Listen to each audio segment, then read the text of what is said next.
God never leaves himself without a witness. This video details the story of the 21 Coptic martyrs of Libya from the moment of their kidnapping to the moment their martyrdom in Libya. The minister who spoke with the eyewitness confirms that the first group who were kidnapped consisted of 7 of martyrs. They were in a taxi at the dawn of the December 29, 2014. They were going to Egypt to celebrate Christmas. The driver handed them over to the kidnappers in the city of Sirte. The martyr Matthew the African joined them after while he was walking at the dawn of the 3rd January 2015. Afterwards, 13 of the martyrs were taken from their residential building. The minister thought that they were kidnapped through Ansar al Sharia or Dawn of Libya. We were discussing this between ourselves after the liturgy of catechumens to collect a sum of money in case they ask for ransom. We would have given them the money to release them. The details after the return of the Libyan church priests to Egypt. There was the mystery of the disappearance of the martyrs. The Christians of Libya were occupied by this incident. During this period, the Sheikh Muhammad and Mr. Ali Ismail attended the Church of Libya in their expensive cars. They are important personalities in Misrata.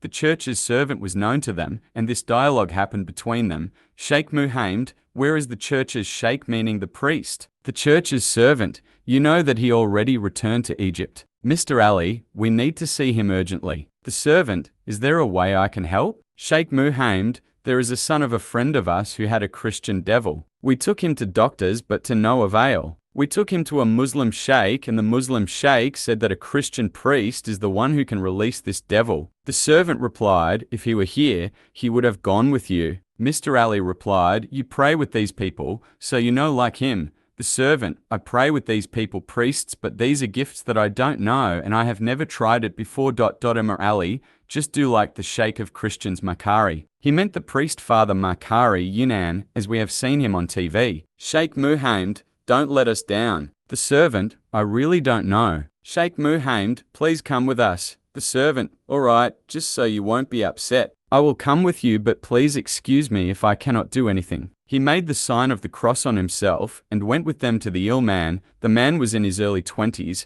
strong and mentally distracted. He was moving from one side of the room to the other side.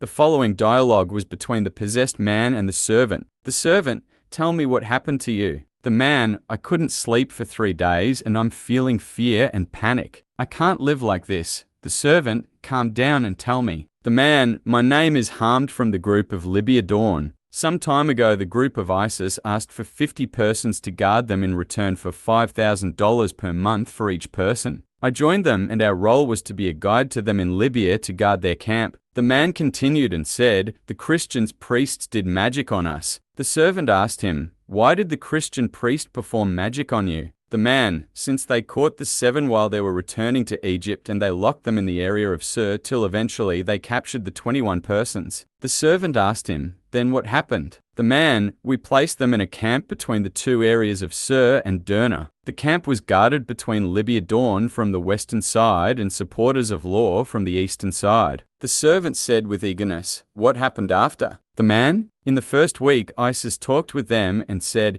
if you deny your religion, you will have a lot of money and then you will survive and return to your home and family. If you want to get married, we will get you married. The servant said, did anyone agree to their talk? The man replied, no, but one of them was courageous. When he saw that some of the elder people were crying, he encouraged them saying, why are you crying? They elderly answered him, who will look after our children. He answered them, the one who looks after your children while you are away will look after them while you are in heaven. He was pointing towards heaven and saying, leave your son to be God's son. This is better than to be your son. Here the servant shed tears on his cheek and asked the man, what is this courageous man's name? The man replied, Gerges. Gerges said to the rest of the martyrs, our God is strong. Hamd said to the servant, we're this strong God who left them to suffer. The servant replied, our God as his wisdom Hamd. Finished the story. The man continued, after ISIS saw this courageous man who wasn't afraid of their weapons, number and strength, how he was shouting at them. They beat the courageous man and his face was covered with blood. He still continued encouraging his friends despite his beating. They took all his clothes off and put on his back inflamed iron skewers. While he was screaming from pain, he was still talking to his friends in a loud voice saying, don't be afraid. He was a strong and stubborn man. Amongst all these sufferings that no human being can tolerate, he was still saying to his friends,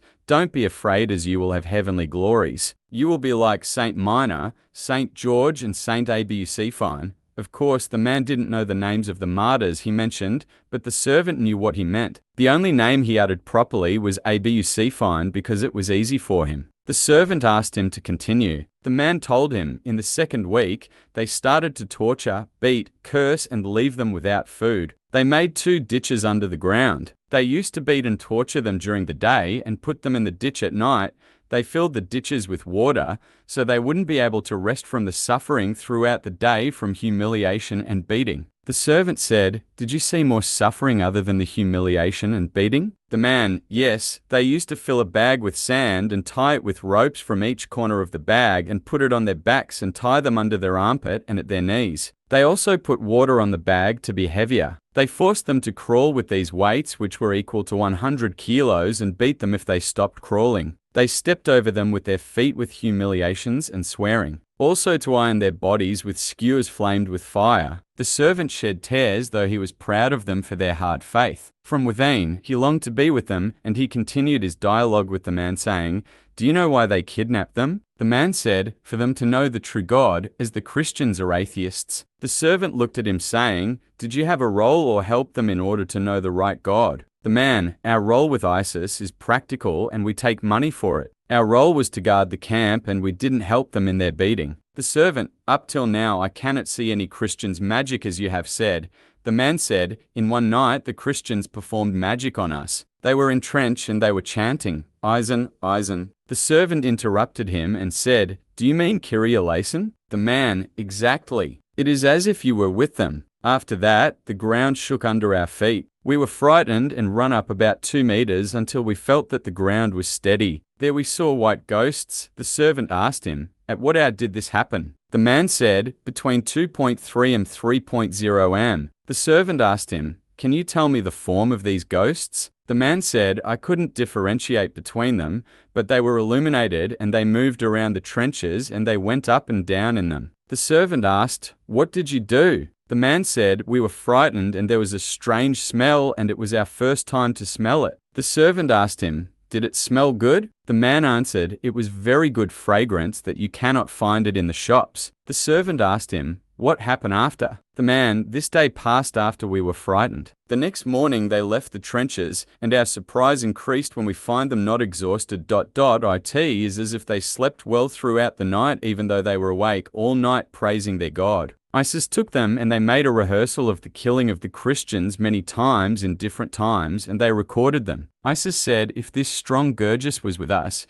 we would have benefited from him, as he isn't afraid of anything." The strong Gurgis continued to encourage the group and told them that their God is powerful, and he told us in the Holy Bible, "Don't be afraid from those who kill you." The servant said, "Did they really kill them?" The man said, "Yes, they killed them in the 4th time. It was on Friday after the noon prayers, on the day of February 5th, 2015. After they put numbers on them from number 1 till number 21. After they did 3 rehearsals, Gurgis asked them to be killed last. It is as if he was their guardian. We were all astonished by his persistence and why he wanted that. We thought that he will ask for their mercy and to join them. We knew after that he didn't want the Christians to return." The servant asked him to continue. The man said, "The process of killing didn't happen at the same time, but one after the other. They used to say, 'God is great,' and then kill one of them, just in case one of them became afraid, denied his faith. When they were killing them, they made them to sleep on their stomachs and put their foot on their spine and hold their head from their eyes and bring their neck backwards. They performed the killing at that time.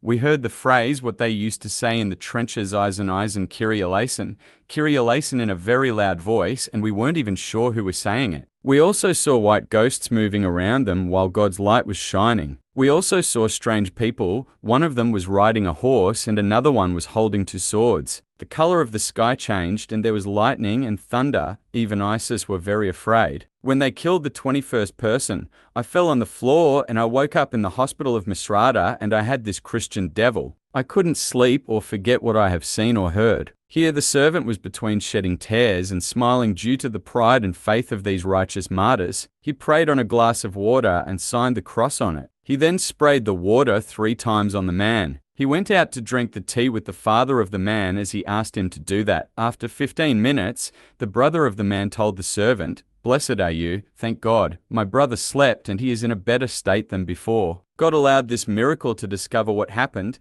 and the healing of the man is great evidence that our God is powerful and never leaves himself without a witness for the confirmation of the time of the martyrdom. And it conforms with what the eyewitness said. There is a TV meeting with the engineer HMMED Samara and programmed electronic positions. He hacked the official website of ISIS and he said that he saw the videos of the martyrdom before the montage and after it. This was on the February 8, 2015. He said that the process of martyrdom was done before he had seen it in the videos. He saw files which people didn't see which contained multiple humiliations, beatings and torture to our hero martyrs, as they deleted all these scenes in montage for the video to appear like we have seen on the 15th of February 2015. At the end. We know that this martyrdom happened on Friday, February 5, 2015. Its advertisement was on the February 15, 2015, the day of before the Great Lent.